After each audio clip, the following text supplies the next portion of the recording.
Hey, what's up everyone, Morey Croson here, and we have a brand new breakdown for you today. It's going to be on Cravon Gillespie, the 100 meter and 200 meter sprinter. This is actually going to be from when he was at Oregon. He was the 2019 Male Track Athlete of the Year, and I just want to say I'm super excited about, a few up and coming sprinters in the United States. I think there's going to be a continued level of improvement from the sprinter perspective, and I think we're only the best is yet to come in terms of what our ability to perform on the Olympic level is going to be in the future, and I'm super excited to be able to watch. So as always, if you like the information in the video, go ahead and click that thumbs up down below. Subscribe to the channel if you haven't already, and if you have any questions, comments, recommendations, go ahead and leave those down below. We'll hop in the video right now. All right, so we have Cravon here in lane 5, and I really want to look at the start, and it's cool because, there's a couple other guys that we can kind of compare the starts with. If we look, and I'm just going to go real quick, kind of fast motion, you can see that, here in lane 4, a bit of a stumble, right? So you can see that. Also, you can see how well he got out compared to, some of the other guys in the race lane. The guy in lane 6 was able to stay with him a little bit, but he was able to really get out compared to lane 3. And so I want to be able to show some of the differences that he had between, those two guys. First, so we'll go ahead and take a look at that first step. Excellent job of getting it down quickly. I will say that overall, I like the ability to get more of that toe down here the best that you can, but the issue is he doesn't really get very much lateral movement. So you can see with the second step how Cravon does a great job of being able to cover a good amount of distance with his lane, which really creates a good amount of momentum. If we compare that to lane 3 here, while he's maintaining a good position from a biomechanical standpoint, he's really not creating very much momentum overall, which is going to impact him in his ability to really generate a lot of force in his start. You want to be able to get a little bit of a lateral movement as well as a horizontal or forward movement here. So, Cravon does a great job of being able to move side to side here as he's picking up distance, and he's really, at the same level or, maybe even a little bit out in front in comparison to, lane 3, and he's doing that even though he's and still, going a good amount side to side, okay, which just shows a lot more power production, and even though he's more on the inside part of his foot, he's getting really great extension as he's starting off there. Now, in comparison to lane 4, with the stumble, I think part of the stumble ends up being just from kind of that dragging the foot. You do want to keep a low heel recovery angle there, but you can't also go and end up stepping out to the side too much, or that's going to end up negatively impacting your ability to run fast. So, drag your foot too fast, or else that's going to make it so you're going to end up stumbling, right? So you can see that second step, he lands with that foot flat because he stumbled in comparison to everybody else who has that heel off the ground, which is critical when you're coming through the start to be able to keep that heel off the ground here and being very, very quick with your feet, right? You don't want to end up spending too much time on the ground. By the 5th step, I already saw this with, Cravon 750. In the first 5 steps, he's already, he's barely not off the ground there. He is off the ground there, so I'd say he's about probably 0.12 with his foot contact time in the first, maybe even 4 steps. Even at the 4th step, he was still at about that level. 730, and he's still off by about 0.40. So it took him, 4 steps, 4 to 5 steps at the most. We can see this one here, boom. Probably landed about 09, a little bit longer there. Okay, so the 3rd step, he wasn't quite into that 0.12 range, but 4th and 5th step, and that's really the start phase. Once you get under that 0.12 contact time, to me, now you're past the start phase and you're into the drive phase. And I think what Cravon's really, that's his one of the best parts of his run is his ability to really maintain that drive phase position. Notice though, he's right here already, he's a good amount higher than some of these other guys, right? I want to say this guy's probably a little bit taller, but he's definitely higher than, these guys here with overall body position, right? But then they transition, now they're higher, right? So see how that happened within those like 4 steps? And now he's staying very, very consistent there through that drive phase. He's still in that drive phase. Basically, everybody else in this film here is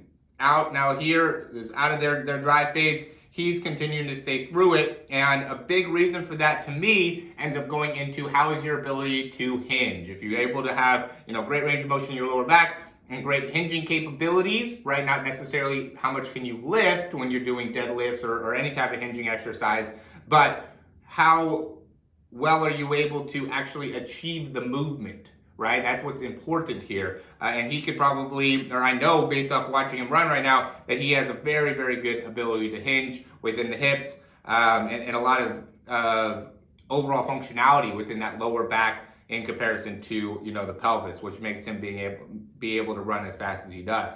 Now, we'll get into the top speed. I can't see the feet here, so I'm going to fast forward a little bit. We can look at the arms, right? He doesn't get a ton of range. You can see here, you know, getting a little bit higher up with the elbow in comparison to him, but he still has a very, very strong pullback, right? You have to be very, very strong when you're driving those arms back, or else you're going to limit your ability to generate a lot of force out of your legs, right? So you have to just be forceful there. Come up, get plenty of range of motion coming up, and then pull back hard with those arms. And also notice how he's keeping those hands, you know, out in front of him. He's not letting those hands get too close up to his chest. I see some guys that kind of bend those hands too much here, which then impacts your ability to generate a good amount of leverage as you pull back. He does a great job of being able to pull down hard with a lot of force there. His left one's kind of going off to the side a little bit, but regardless, he's generating a lot of force. Now we'll take a look at his foot contact time. Lands here 13:24. Off at about 13:31, right? That would be 0.07, so he's probably, you know, his sub 0.1 would be the point, right? We got to be, to me, you got to be under 0.1, you know, unless you're, if you're 5'9", maybe, you know, 5'10" could be the most, then you can be at 0.1, but if you're over 5'9", then you have to be very, very quick on the ground, and you got to be able to maximize your swing phase. So you can see he's off the ground, 0.07. We could say 13:31 is when he's leaving the ground here. Transitions the leg through, touches back at 13:64 around, so he's got about a 0.33 swing phase. That's excellent. That's excellent spring overall timing there. You know, that's exactly where you want to be. I think this is at a great phase for him too. You know, it ends up being how well can you maintain this. I will say he's doing a great job of really getting a great backside mechanics, right? So he does I see this a lot. Even myself is something I'm trying to work on, and we're not even right to the side, but you can still from this angle see that he gets that knee back behind that hip really well. And even though he does that, he's still able to transition his knee out in front of him very effectively. Well, let me go back here. Very, very effectively, so he's able to get that leg straight out in front, right? These are the two things that I see people struggle with when it comes to sprinting. Not being able to get that knee back behind the hip, right? Struggle with that angle, and also struggle with being able to get that leg straight out in front to be able to pull that leg back underneath and be able to generate that horizontal force with the ground, right? Because when he's pulling, he's generating horizontal force, and then when he's pushing back off is when he's generating vertical force. He does a great job of creating that vertical force right there. You know, I'd say that you can maybe get that foot, you might be, you know, staying with that foot back behind him a little bit too long right there, but, you know, at the end of the day, he's getting the result, which is still a 0.33, you know, overall transition time or swing phase. And, you know, so maybe you could shed a couple hundredths of a second off here or there. I mean, at the end of the day, this was a sub 10 100, so, you know, you can't really shave too much off, but, you know, that would be something that could be a potential thing for him. And then I want to show you from this angle, you know, look at his overall biomechanics when he's landing. So clean. Landing with his foot right underneath him, lands with his foot in the right position too. See how his foot's facing basically straight ahead, and he's not landing with, you know, too far on his toes. He's not landing on his heels. He's landing right underneath him.